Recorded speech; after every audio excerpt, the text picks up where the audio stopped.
Hi, welcome to Gear Garage. My name is Zach, and this is my show about whitewater boating, rafting, kayaking, all that. And I do a lot of private boating. I go out and paddle on my own. That's what a lot of the show is about. But I'm also a guide and outfitter, and I do a lot of guiding on the river. And I manage river guides, that kind of thing. And it's really fun for me. I love what I do. And a lot of people ask me what I do for the winter. And it's hard to explain, but I do things like this.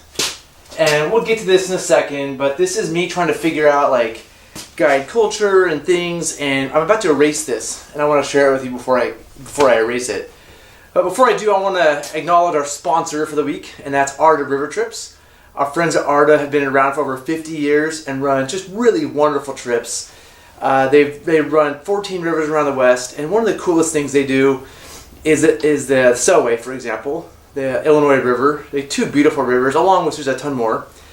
And Arda's a nonprofit, so Arda doesn't have anybody who owns the company, and so all the money, if they make money in the year, they give that back to nonprofit groups, river conservation, or reinvest in the company.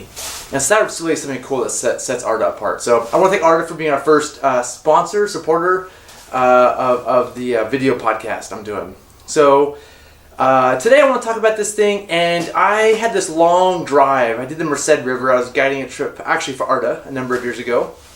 And Steve Welch and I were driving back from that trip, and we were talking about guide progression.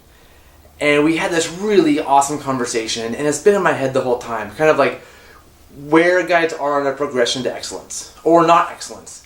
And we came up with this verbally, and this year I finally wrote it down on the blackboard. And you may be able to see some of it or not, but just the quick gist of it is that there's this progression that goes up here, this kind of like scout, tenderfoot mule, first class, alpha, master that progresses up, okay?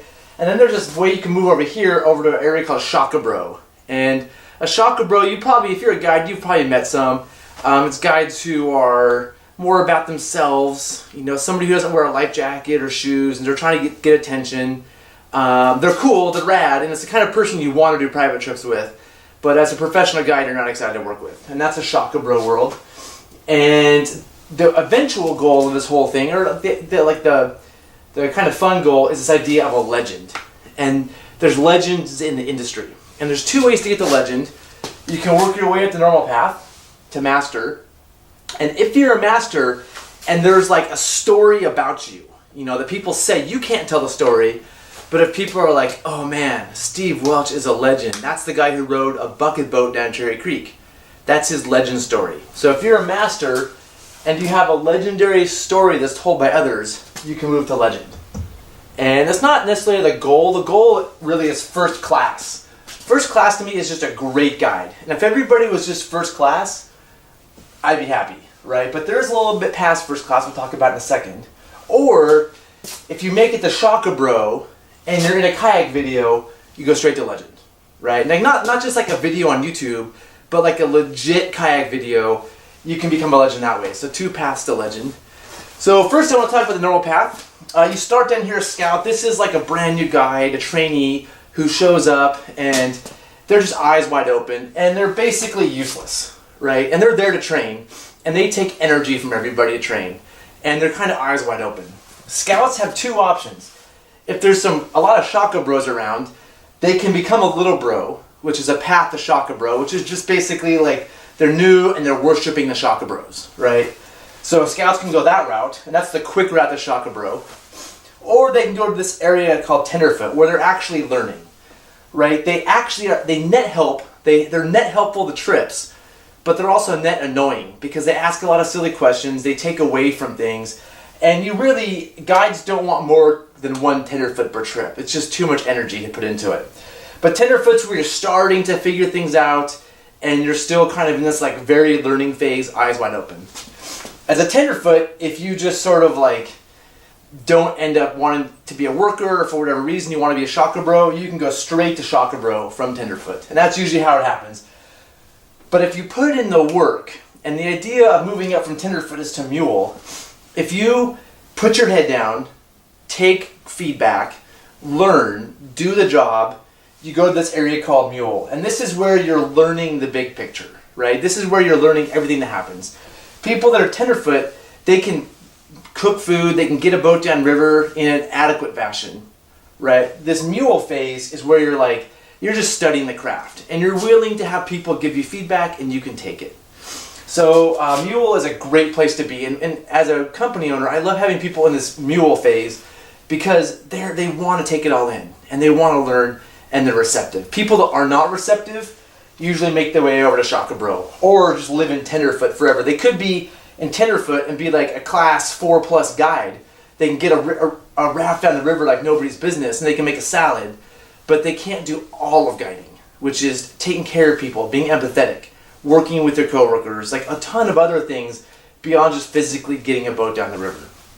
So mule is typically like a 2, 3, 4, or 5 year process of just putting your head down and figuring things out. Once you sort of figured things out, more or less figured them out, and you're just competent. You know how to load the trip, you know how to cook every meal, you know the river you're working really well, you could work somewhere else and fit in really quick. That's first class. And this is just the area of competence. You can be a trip leader, you can be the head cook person, you can do any job, fit into a crew, and you're welcomed and you're competent. And this is really, if all of our guys were first class, I would be super happy. Right? That's where I want everybody to be. And just a quick side, when you're at first class, if you're at first class and you just stay on a particular river, or you mainly work on one river, you can make your way over from first class over to what I call local legend, which on that particular river, everybody knows you. You are like the person, the go-to person, and it's a great place because you know that specific river really well. You know the history, you know the people. Being a local legend is awesome. To really move up in your guiding skills though, or to be really like more prolific, I'd say it's better to work a variety of rivers, and that's just my personal ethic, so that's kind of why I think that. But the idea of like seeing a lot of different places and being able to plug into a lot of crews is the next step from first class. So what typically happens here is pretty interesting. Most guides who are first class, they are competent, and at some point the job becomes almost too easy, and they go into this area called alpha. And alpha is almost like it's above first class on here, but it's almost like a little bit of a downgrade, right? Because you feel like you're the best, more or less, and you're basically fighting for power, more or less. You figure out guiding, but you're asserting some dominance, and you expect people to respect you, right? And there are a lot of alphas out there, so if multiple alphas are on a crew, they're both fighting for dominance, and they both expect respect and don't give it to each other, or a bigger group of alphas, and that's when a lot of conflict occurs. If you see crews that are experienced with a lot of conflict, it's because there's multiple alphas. They figured it out, and now they're like pumping their chest a little bit, and they're like, oh, I guided here, I guided there, you know. And what I see a lot is somebody who's guided a particular river a long time, like 4 or 5 years, who thinks they're really experienced, and they are, and then somebody who's guided for 15 years on multiple rivers, but never that river, and those two people butt heads because they both think that they're superior, and they're fighting for dominance. And it creates a really tense situation on crews. And so recognizing that you're an alpha and trying to break out of it's hard. And I call this the alpha eddy. You can stay in the alpha eddy for 10 years, 20, your whole career. I feel like a lot of Grand Canyon guides end up in the alpha eddy. And a great symptom of the alpha guide is that they are sitting on the raft, drinking beers, talking about company politics. That's just a classic alpha type scenario. They're really good guides, they know what they're doing, but there's a little bit of this constant like assertiveness for power and sharing company politics. So you can be an alpha for one trip. There's people who basically are first class, go for that dominance, realize this is just like silly and wasting energy on this, right? And go to master. Or you can be an alpha for 10 years and all of a sudden like something clicks, or usually you take a break from guiding. You get out of guiding, you're sick of some of the conflict, you do something else for a few years, you come back and you're like, I don't know why I wasted all this energy on this fight for dominance, but you do.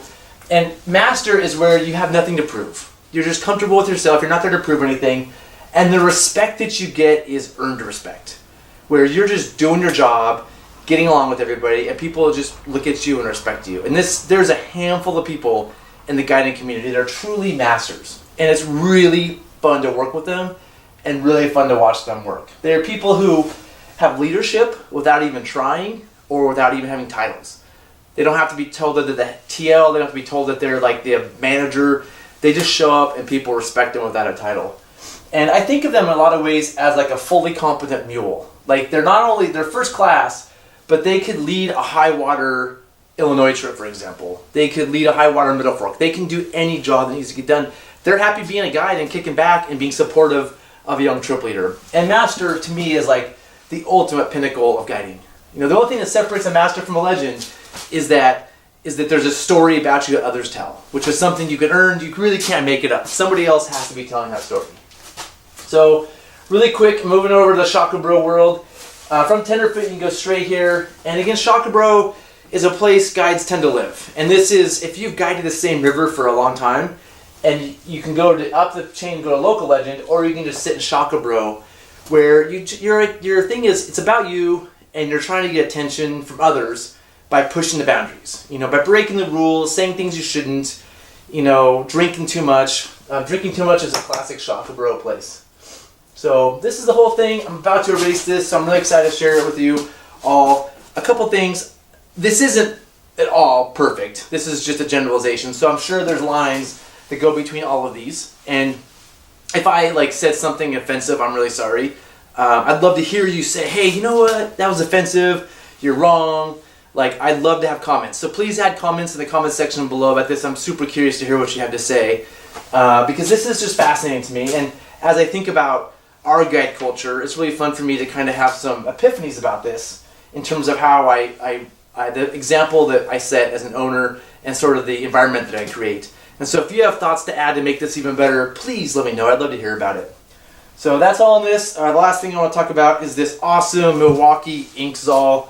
Yeah, I don't know. We use Sharpies all the time for what we do in the rafting world. I'm a huge fan of Sharpies, and I found this Milwaukee. They make power tools.